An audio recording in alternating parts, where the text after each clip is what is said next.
বিশ্ব সামরিক মানচিত্রে হঠাৎ করেই নেমে এসেছে এক শীতল অন্ধকার, যা প্রযুক্তির সর্বোচ্চ শিখরে থাকা পরাশক্তিকে ফেলে দিয়েছে গভীর অনিশ্চয়তায়। চীনের উত্তরাঞ্চলের এক জনমানবহীন সামরিক ঘাঁটিতে ভোরের আবছা আলো তখনও পুরোপুরি ফোটেনি, কিন্তু সেই নিস্তব্ধতাকে চুরমার করে দিয়ে দিগন্তের উপরে জ্বলে উঠল এক তীব্র ক্ষণস্থায়ী আলো। এটি ছিল এক বিশাল গোলাকার জ্যোতি, যার তীব্রতা রাতের আকাশকে দিনের মতো ঝলসে দিল। যেন কোনো নতুন নক্ষত্রের জন্ম হয়েছে। এই দৃশ্য মাত্র কয়েক সেকেন্ড স্থায়ী ছিল, কিন্তু এর প্রভাব ছিল সুদূর প্রসারী। কাঁপিয়ে দিয়েছে বিশ্বের সামরিক ও প্রতিরক্ষা গবেষণা সংস্থাগুলোর সদর দপ্তর। ওয়াশিংটনের পেন্টাগন থেকে শুরু করে মস্কোর সামরিক ল্যাব এবং লন্ডনের বিশ্লেষণ কেন্দ্র, সবাই বুঝে গেল এটি নিছক কোনো মহাজাগতিক ঘটনা নয়, এটি ছিল চীনের নতুন আকাশ প্রতিরক্ষা ব্যবস্থার প্রথম সফল পরীক্ষা। এই ব্যবস্থার সাংকেতিক নাম দেওয়া হয়েছে গোল্ডেন ড্রোম, একটি প্রযুক্তি যা আন্তর্জাতিক নিরাপত্তার মেরুকরণকে নতুন করে সংজ্ঞায়িত করতে চলেছে। কারণ এই প্রযুক্তির ঘোষণা সেই প্রতীকী বস্তুকে দৃশ্যমান করে তুলছে, যা এতকাল ধরে বিশ্ব সামরিক আধিপত্যের চূড়ান্ত প্রতীক ছিল। যুক্তরাষ্ট্রের শত শত বিলিয়ন ডলার ব্যয়ে নির্মিত অদৃশ্য B2 বোমারু বিমান, যে বিমান রাডারকে সম্পূর্ণ ফাঁকে দিতে পারত, সেই অজেয় দানব এখন প্রথমবারের মতো এক অদৃশ্য চোখে ধরা পড়তে চলেছে। গোল্ডেন ড্রোমের এই প্রাথমিক সফল পরীক্ষা বিশ্বজুড়ে এক তীব্র প্রতিক্রিয়ার জন্ম দিয়েছে। বিশ্বের তিনটি কৌশলগতভাবে গুরুত্বপূর্ণ রাজধানী একই সঙ্গে উদ্বেগে কেঁপে উঠল। ওয়াশিংটনের উদ্বেগ ছিল তাদের প্রায় 5 দশকের স্টেলথ প্রযুক্তির শ্রেষ্ঠত্ব মুহূর্তের মধ্যে বিলীন হওয়ার আশঙ্কায়। অন্যদিকে তেহরান, যা সর্বদা যুক্তরাষ্ট্রের সামরিক হুমকির মুখে থাকে, তারা দেখল এই প্রযুক্তিকে এক নতুন আশার আলো হিসেবে। একই সাথে তেল আবিব তার আঞ্চলিক সামরিক সুবিধার ক্ষেত্রে একটি বড় কৌশলগত ধাক্কা অনুভব করল, কারণ তাদের সামরিক পরিকল্পনা এখন গুরুতর প্রশ্নের মুখে। চীনা রাষ্ট্রীয় সংবাদ মাধ্যম গ্লোবাল টাইমস এই সাফল্যের তাৎপর্যকে কোনো রাখঢাক না রেখেই প্রচার করল। তারা সরাসরি ঘোষণা করল গোল্ডেন ড্রোম হবে ভবিষ্যতের যুদ্ধের রাডার, যে রাডার শুধু আকাশ নয়, মহাকাশও নিয়ন্ত্রণ করবে। এই বিবৃতি ছিল শুধু প্রযুক্তিগত অগ্রগতির ঘোষণা নয়, এটি ছিল বিশ্বকে দেওয়া চীনের পক্ষ থেকে এক সরাসরি সামরিক চ্যালেঞ্জ। সামরিক আধিপত্যের পুরনো নিয়মগুলো এখন দ্রুত বদলাতে বাধ্য। গোল্ডেন ড্রোমের হুমকি কতটা গভীর তা বুঝতে হবে B2 স্পিরিট স্টেলথ বোম্বারের মাহাত্ম্য। 1989 সালে প্রথম উড্ডয়ন করা এই বিমানটি কেবল একটি উড়ন্ত যন্ত্র ছিল না, এটি ছিল সামরিক ক্ষমতার চূড়ান্ত প্রতীক। আজ এই বিমানটির প্রতিটি ইউনিটের দাম প্রায় $3 বিলিয়ন। B2 তৈরি করা হয়েছিল এমনভাবে যে এর নকশা, বিশেষ রং এবং উপাদান শত্রুর রাডারের ইলেকট্রোম্যাগনেটিক তরঙ্গগুলোকে শোষণ করে নিত, ফলে রাডার স্ক্রিনে এটি প্রায় অদৃশ্য থেকে যেত। এই অদৃশ্যতা B2কে এক অভূতপূর্ব সক্ষমতা দিয়েছিল। শত্রু বুঝতে পারার আগেই এটি আকাশ থেকে 18 টন পর্যন্ত বোমা ফেলতে পারত। এই বিমানের সবচেয়ে ভয়াবহ দিকটি ছিল এর পাল্লা 11,000 কিলোমিটার। একবার উড়ে গেলে এটি তেহরানের আকাশসীমা অতিক্রম করে নিরাপদে ঘাঁটিতে ফিরে আসতে পারত।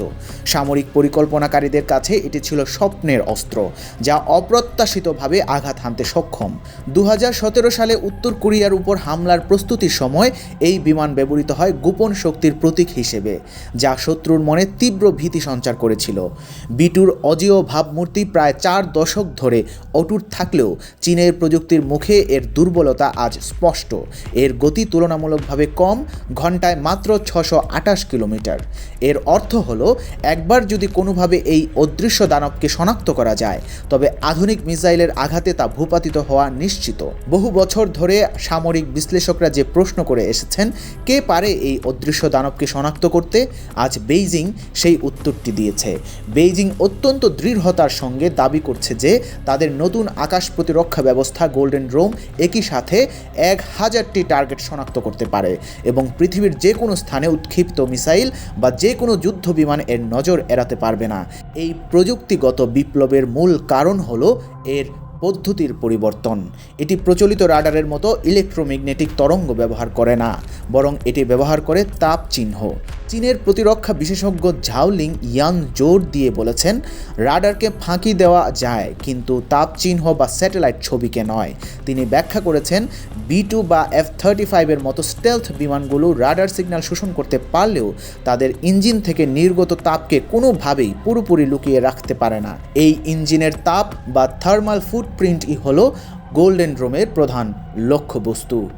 গোল্ডেন ড্রোম কোনো একক স্থলভিত্তিক রাডার সিস্টেম নয়, এটি একটি অত্যন্ত জটিল স্যাটেলাইট ভিত্তিক সেন্সর নেটওয়ার্ক ব্যবহার করে, যা নিরবচ্ছিন্নভাবে পৃথিবীর প্রতিটি কোণে উড়ন্ত বস্তুর ইঞ্জিনের তাপ বিশ্লেষণ করে। এই স্যাটেলাইটগুলো ইনফ্রারেড বা উন্নত থার্মাল ইমেজিং প্রযুক্তি ব্যবহার করে। যখন কোনো বিমান আকাশে থাকে তখন তার ইঞ্জিন থেকে নির্গত তাপ অথবা বাতাসের সঙ্গে সংঘর্ষের ফলে সৃষ্ট তাপমাত্রার পরিবর্তনকে সূক্ষ্মভাবে বিশ্লেষণ করে এই ব্যবস্থা। এই সিস্টেমের মূল শক্তি হলো কৃত্রিম বুদ্ধিমত্তা চালিত বিশ্লেষণ ব্যবস্থা। প্রতিটি স্যাটেলাইট তার সংগ্রহ করা বিপুল পরিমাণ তাপীয় ডেটা চীনের স্থল ঘাঁটিতে পাঠায়। প্রতিটি স্যাটেলাইট তার সংগ্রহ করা বিপুল পরিমাণ তাপীয় ডেটা চীনের স্থল ঘাঁটিতে পাঠায়, যেখানে আধুনিক AI অ্যালগোরিদম অবিশ্বাস্য গতিতে মাত্র মিলিসেকেন্ডের মধ্যে টার্গেটের পথ, গতি এবং আক্রমণের দিক নির্ধারণ করতে পারে। এই ডেটা বিশ্লেষণ এতটাই দ্রুত যে এটি প্রচলিত রাডার সিস্টেমের চেয়ে অনেক আগে হুমকি শনাক্ত করতে সক্ষম। সাউথ চায়না মর্নিং পোস্ট এই প্রযুক্তিকে কেবল একটি প্রতিরক্ষা ব্যবস্থা হিসেবে দেখতে নারাজ। তারা লিখেছে, গোল্ডেন ড্রোম এক ধরনের গ্লোবাল কমান্ড অ্যালগোরিদম। এই অ্যালগোরিদমের আওতায় যুক্তরাষ্ট্রের যে কোনো B2 বা F-35 বিমানও আর অদৃশ্য নয়। তাদের কাছে এখন শুধু বিমানের নকশা নয়, ইঞ্জিনের তাপমাত্রা এবং বাতাসের সঙ্গে তার মিথস্ক্রিয়া সম্পর্কিত একটি তাপীয় ছাপ বিদ্যমান, যা লুকিয়ে রাখা অসম্ভব। সামরিক বিশ্লেষক হাসান হানিজাদে এই স্বস্তির কারণ ব্যাখ্যা করে বলেন, আমরা এখন জানতে পারবো শত্রু আকাশে কখন উঠছে, কোন দিক থেকে আসছে, এমনকি কী অস্ত্র বহন করছে। এর মানে হলো যুক্তরাষ্ট্রের B2 বোমারু বিমান আকাশে উঠলেই চীন ও ইরান তার পর্যবেক্ষণ করতে পারবে। ভবিষ্যতের যুদ্ধ আর কেবল আকাশে সীমাবদ্ধ থাকবে না। যুদ্ধের প্রথম ধাপ শুরু হবে স্যাটেলাইট স্ক্রিনে। যেই মুহূর্তে মার্কিন বোমারু বিমান তার ঘাঁটি থেকে উড্ডয়ন করবে, সেই মুহূর্ত থেকেই তা আর গোপন থাকবে না। এটি ইরানের জন্য একটি অভূতপূর্ব প্রতিরোধ ক্ষমতা এনে দিতে পারে, যা মধ্যপ্রাচ্যের ক্ষমতার ভারসাম্যে বড় ধরনের পরিবর্তন আনবে। চীনের ঘোষণার পর পেন্টাগন আনুষ্ঠানিকভাবে কোনো প্রতিক্রিয়া জানায়নি, কিন্তু এই নীরবতা গভীর উদ্বেগের লক্ষণ। ডিফেন্স নিউজ জানিয়েছে, যুক্তরাষ্ট্রের প্রতিরক্ষা মহল দ্রুত নিজস্ব একটি পাল্টা প্রযুক্তি উদ্ভাবনের জন্য কাজ শুরু করেছে। এই প্রকল্পের নাম দেওয়া হয়েছে গোল্ডেন শিল্ড। তবে এই প্রকল্পের গতি চীনের প্রযুক্তির তুলনায় অত্যন্ত ধীর। ধারণা করা হচ্ছে যুক্তরাষ্ট্রের গোল্ডেন শিল্ড 2035 সালের আগে সম্পন্ন হওয়ার সম্ভাবনা নেই। সবচেয়ে বড় সমস্যাটি অর্থনৈতিক। চীন দ্রুত কার্যকর প্রোটোটাইপ তৈরি করে ফেললেও যুক্তরাষ্ট্রের এই ধরনের একটি গ্লোবাল কমান্ড অ্যালগোরিদম তৈরি করার জন্য আকাশ ছোঁয়া খরচ প্রয়োজন। মার্কিন কংগ্রেস ইতিমধ্যেই জানিয়েছে এই গোল্ডেন শিল্ড প্রকল্পের আনুমানিক ব্যয় $700 বিলিয়ন বেশি হতে পারে। এত বিশাল অঙ্কের ব্যয় অনুমোদন করা এবং এর জন্য প্রয়োজনীয় রাজনৈতিক সদিচ্ছা জোগাড় করা কঠিন। সংক্ষেপে, প্রযুক্তিগত দিক থেকে চীন যেখানে কার্যকর প্রোটোটাইপ তৈরি করে ফেলেছে, যুক্তরাষ্ট্র সেখানে এখনও ডিজাইন পর্যায়ে রয়েছে। এই পিছিয়ে পড়া আমেরিকান প্রতিরক্ষা মহলে তীব্র উদ্বেগ সৃষ্টি করেছে। একজন আমেরিকান প্রতিরক্ষা কর্মকর্তা পলিটিকোকে বলেন, আমরা জানি চীন এগিয়ে গেছে, তারা যা করেছে তা অবিশ্বাস্য। তিনি একই সঙ্গে যোগ করেন, কিন্তু যুদ্ধ কেবল প্রযুক্তির নয়, যুদ্ধ অর্থনীতি ও প্রভাবেরও। প্রশ্ন হলো, কে এই দীর্ঘ অর্থনৈতিক দৌড়ে বেশি সময় টিকে থাকতে পারবে। চীনের গোল্ডেন ড্রোম কেবল তাদের নিজস্ব প্রতিরক্ষা সক্ষমতার প্রতীক নয়, এটি এক নতুন প্রযুক্তির স্নায়ুযুদ্ধের আনুষ্ঠানিক সূচনা। বিশ্লেষকরা বলছেন, যে দেশ কৃত্রিম বুদ্ধিমত্তা এবং স্যাটেলাইট নেটওয়ার্কে আধিপত্য স্থাপন করবে, ভবিষ্যতে যুদ্ধক্ষেত্রে সেই দেশই শাসন করবে। এই লড়াই আর কেবল বোমা বা ক্ষেপণাস্ত্রের নয়, এটা ডেটা, সিগন্যাল এবং নিয়ন্ত্রণের লড়াই। ঐতিহ্যবাহী সামরিক শক্তি এখন প্রযুক্তি নির্ভর তথ্যের কাছে গৌণ হয়ে যাচ্ছে।